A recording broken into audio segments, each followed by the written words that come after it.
Hi, welcome back to Jolly Household. നിങ്ങൾ എൻ്റെ channel ആദ്യമായിട്ടാണ് കാണുന്നതെങ്കിൽ സബ്സ്ക്രൈബ് ചെയ്യുക. തൊട്ടടുത്ത് കാണുന്ന ബെല്ലൈക്കൺ കൂടി ഒന്ന് എനേബിൾ ചെയ്യുക.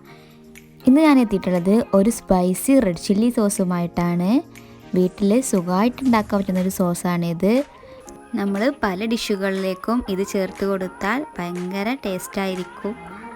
പെട്ടെന്ന് തന്നെ ഉണ്ടാക്കാൻ പറ്റുന്ന ഒരു ടേസ്റ്റി ആയിട്ടുള്ളൊരു സോസാണ്. അപ്പോൾ നമുക്ക് അതെങ്ങനെ ഉണ്ടാക്കാൻ നോക്കാം. ഇതിനായിട്ട് ഞാനൊരു പാൻ അടുപ്പത്ത് വെച്ചിട്ടുണ്ട്. അതിലേക്ക് 1 ഗ്ലാസ് വെള്ളം ഒഴിച്ച് കൊടുക്കുകയാണ്.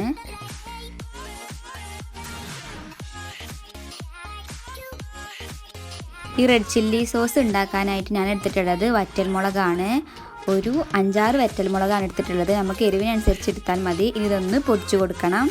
ഇപ്പോൾ ഞാനിത് പൊടിച്ചെടുത്തിട്ടുണ്ട്. നന്നായി പൊടിച്ചെടുക്കണം. ഇനി ഞാനിത് ഈ വെള്ളത്തിലേക്ക് ഇട്ട് കൊടുക്കുകയാണ്. പൊടിച്ച വറ്റൽമുളക് ഇട്ടതിന് ശേഷം നമ്മൾ നന്നായി ഇളക്കി കൊടുക്കുക. നമ്മളൊരു മീഡിയം ഫ്ലെയിമിലാക്കിയിട്ട് വേണം തീ കത്തിക്കാനായിട്ട്. ഇനി നമുക്ക് ഇതിലേക്ക് ആവശ്യത്തിനുള്ള പഞ്ചസാര ചേർത്ത് കൊടുക്കുക. ഞാൻ എടുത്തിട്ടുള്ളത് ഒരു 1/4 കപ്പ് പഞ്ചസാരയാണ്. ഇനി നമുക്ക് പഞ്ചസാര ഒന്ന് ഉരുക്കി കിട്ടുന്നത് വരെ നന്നായിട്ടൊന്ന് ഇളക്കി കൊടുക്കുക.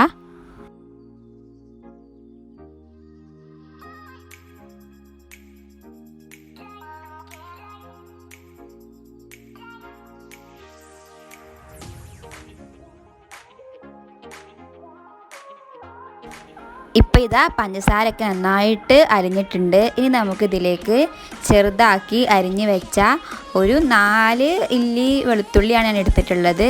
അതൊന്ന് ഇതിലേക്ക് ചേർത്ത് കൊടുത്ത് നന്നായിട്ടൊന്ന് മിക്സ് ചെയ്ത് കൊടുക്കാം.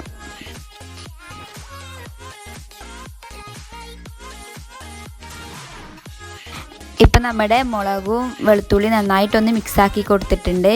ഇനി നമുക്കിതിലേക്ക് ഒരു 8 ടീസ്പൂൺ വിനാഗിരി ചേർത്ത് കൊടുക്കണം. ഇത് ജസ്റ്റ് ഒരു പുളിപ്പിനും പിന്നെ നമുക്ക് കേട് വരാതെ സൂക്ഷിക്കാനും വേണ്ടിയിട്ടാണ്.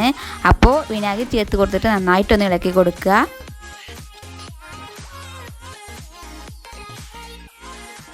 പിന്നെ ഇതിലേക്ക് ചേർത്ത് കൊടുക്കാനുള്ളത് 1 ടീസ്പൂൺ കോൺഫ്ലവർ ആണ്. കോൺഫ്ലവറിലേക്ക് നമ്മൾ കുറച്ച് വെള്ളം ആഡ് ചെയ്തിട്ട് നന്നായിട്ടൊന്ന് ലൂസാക്കി കൊടുക്കണം. ആ ലൂസ് മിക്സ്ചർ വേണം നമ്മൾ ഇതിലേക്ക് പാർന്ന് കൊടുക്കാനായിട്ട്. കോൺഫ്ലവർ പാർന്ന് കൊടുത്താൽ ഒന്ന് കുറുകി കിട്ടും. അപ്പോൾ നമ്മൾ നന്നായിട്ടൊന്ന് ഇളക്കി കൊടുക്കുക. നന്നായിട്ടൊന്ന് കുറുകൊന്നും വേണ്ട.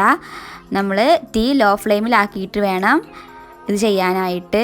അപ്പോൾ കോൺഫ്ലവർ പാർന്നതിന് ശേഷം നന്നായിട്ടൊന്ന് ഇളക്കി കൊടുക്കുക.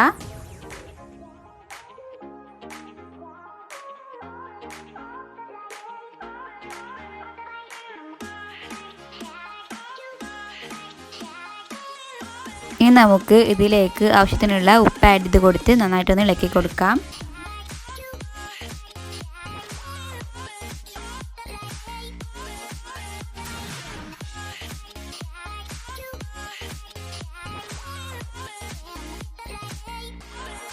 ഇപ്പോൾ ഇതാ നമ്മുടെ റെഡ് ചില്ലി സോസ് തയ്യാറായിട്ടുണ്ട്. ഈ ഒരു കൺസിസ്റ്റൻസിയിലാണ് നമുക്കിത് ആവശ്യമായിട്ടുള്ളത്. അപ്പോൾ എല്ലാവർക്കും ഇഷ്ടപ്പെട്ടു എന്ന് കരുതുന്നു. വീട്ടിൽ എല്ലാവരും ഉണ്ടാക്കി നോക്കുക. നല്ലൊരു സ്പൈസി സോസാണിത്. നിങ്ങൾക്ക് എൻ്റെ വീഡിയോ ഇഷ്ടപ്പെട്ടെങ്കിൽ ലൈക്ക് ചെയ്യുക, ഷെയർ ചെയ്യുക, കമൻറ്റ് ചെയ്യുക. കൂട്ടുകാരിലേക്ക് എല്ലാവരിലേക്ക് എത്തിച്ചു കൊടുക്കുക.